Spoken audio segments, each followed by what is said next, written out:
नात के को अल्लाह हलाए थो सारी हिन कायनात के को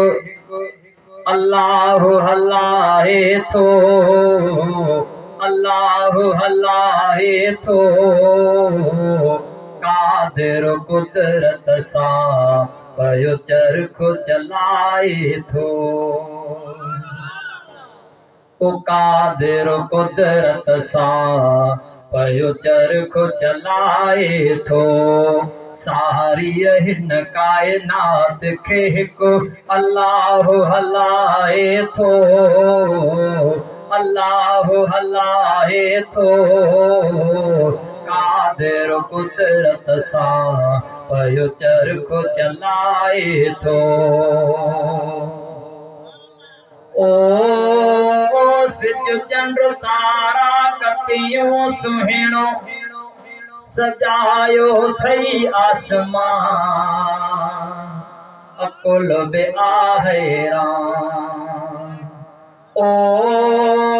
सिज चंड तारा कटियों सुहिणो सजायो थई आसमान अकुल बे आहेरान पाणीअ ते धरतीअ खे बिहारे पाणीअ ते धरतीअ खे बिहारे दरिया वहाए थो पाणीअ ते धरतीअ खे बिहारे दरिया वहाए थो दरिया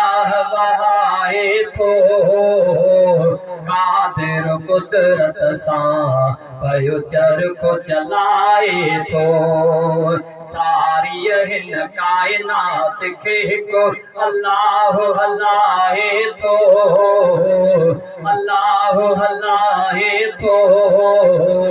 कादिर कुदरत सा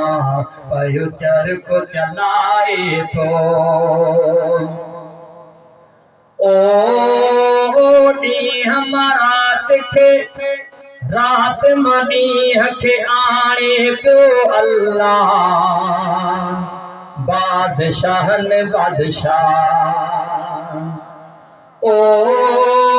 ॾींहं रात खे रात मां ॾींहं खे आणे पियो अल्लाह बादशाहन बादशाह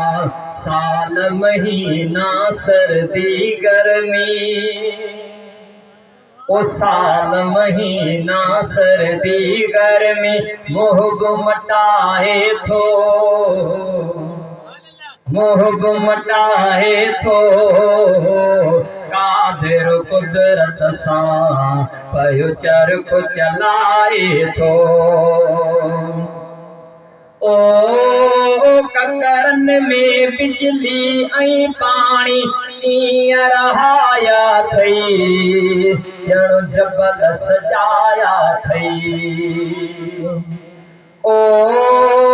कंगरन में बिजली ऐं पाणी ईअं रहाया थई ॼण जबल सजाया थई मींहं वसाए अन्न उपाए मींहं वसाए अन्न उपाए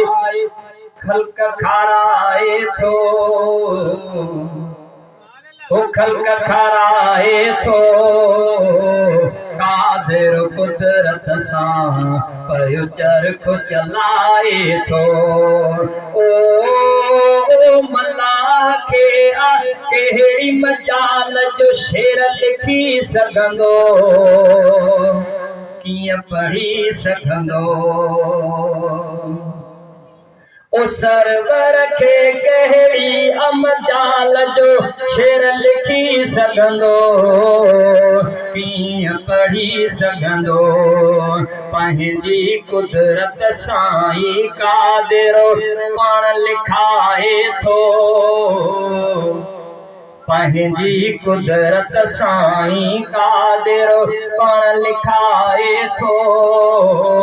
कादिर कुदरत सां पयो चरखो चलाए थो